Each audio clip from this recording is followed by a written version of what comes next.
नमस्कार दोस्तों। डरावनी कहानियाँ में आप सभी का स्वागत है। दोस्तों, अगर वीडियो पसंद आती है तो चैनल को सब्सक्राइब जरूर करिए और वीडियो को लाइक भी। आज की जो कहानी है वह निर्मला जी की कहानी है और ये एक सच्ची कहानी है।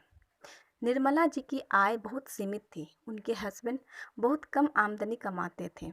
वह जिस मकान में रहती थी, मकान मालिक ने उसके फ्लैट का किराया बढ़ा दिया था।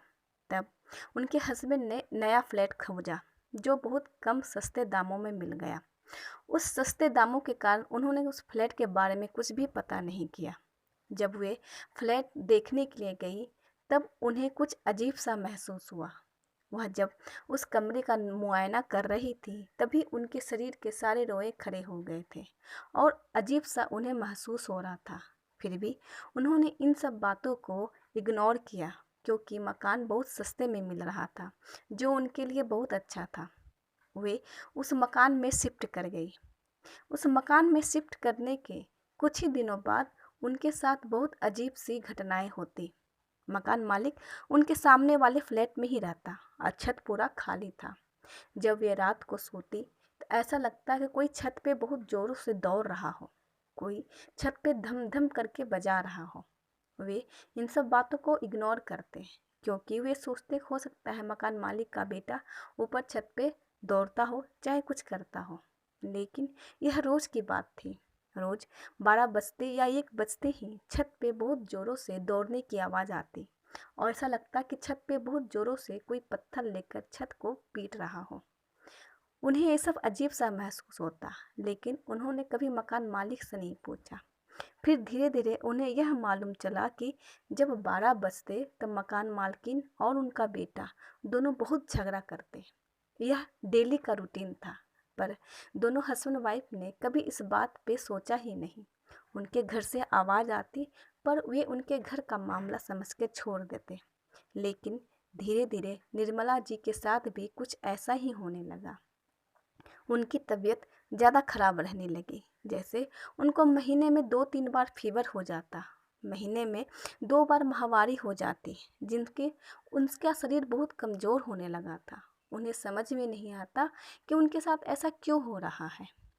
धीरे धीरे उन्हें पता चलने लगा कि जो मकान मालकिन है और जो उनका बेटा है वह हर रोज़ 12 बजते ही आपस में बहुत ज़ोरों से झगड़ा करने लगते। उन्होंने इस बात को बहुत गौर से देखा कि जब भी 12 बजता तो उनके माँ और बेटे बहुत ज़ोरों से झगड़ा करते, चिल्लम चिल्ली करते।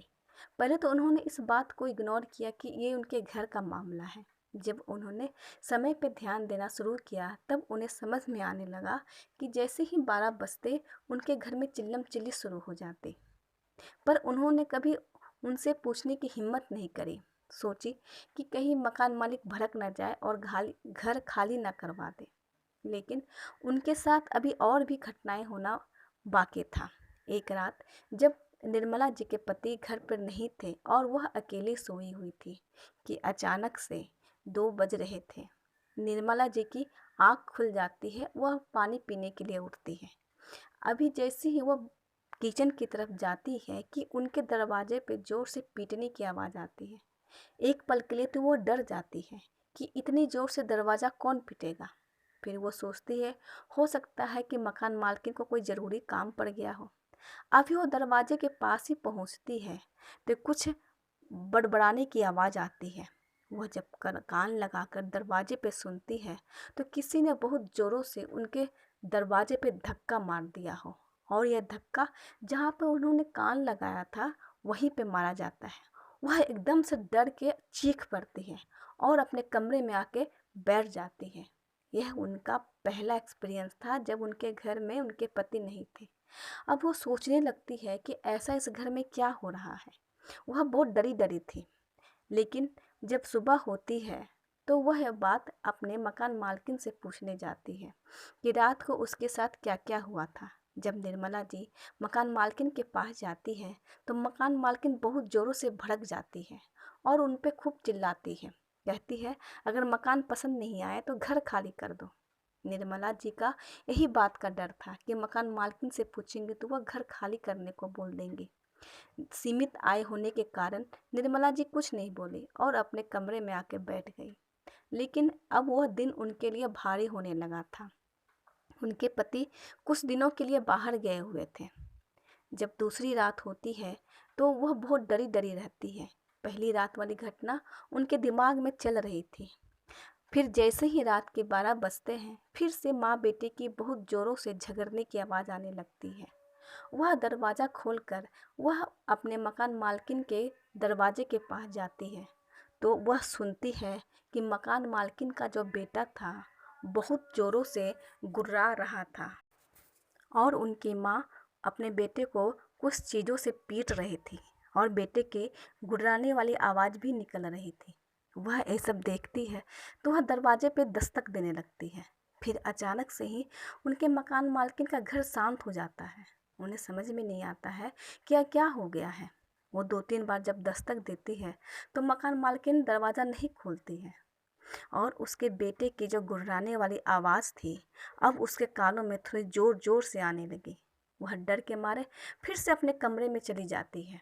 उन्हें समझ में नहीं आता है कि यह सब क्या हो रहा है। अब उन्हें रात गुजारना बहुत भारी लग रहा था। उन्हें नींद ही नहीं आ रही थी।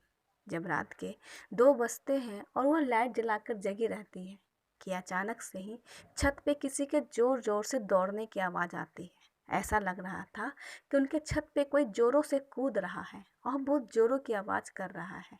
उन्हें समझ में नहीं आ रहा था कि वो क्या करे। फिर वो भगवान का नाम लेने लग जाती है। फिर वह मामला शांत हो जाता है। सुबह जब वह उठती है तो उनकी तबीयत बहुत ज़्यादा ख़राब हो गई थी। उन्हें बुखार आ गया था और शरीर में बहुत जलन हो रहा था। उन्हें समझ में नहीं आ रहा था कि क्या करें। फिर वह किसी तरह अपने पड़ोस में जाकर अपने रिश्तेदार को बुलाने के लिए कहती है। उनके पड़ोसी उनकी बहन को बुलाकर लाते हैं।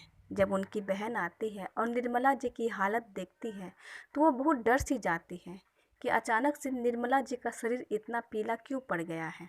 वह जब निर्मला जी से सारी बातें पूछती है तो वह निर्मला जी को ही डांट लगाने लगती है। वह बोलती है कि जब तुम्हारे साथ इतनी प्रॉब्लम थी तो तुम्हें यह घर छोड़ देना चाहिए था। तब निर्मला जी कहती है कि यह घर हमें बहुत सस्ते दामों में मिला है, मैं यह घर नहीं छोड़ना चाहती हूँ। उनकी बहन ने फिर से उनकी डांट लगाई, क्योंकि जान चली जाओगी तब भी नहीं छोड़ोगी, तुम्हें अभी इसी वक्त इस घर को छोड़ना होगा। तो वो बताती है कि उनके हस्बैंड भी यहाँ नहीं हैं। फिर भी निर्मला जी की जो दीदी होती है वह ज़बरदस्ती निर्मला जी को अपने घर लेकर चल जाती है कुछ दिनों के लिए।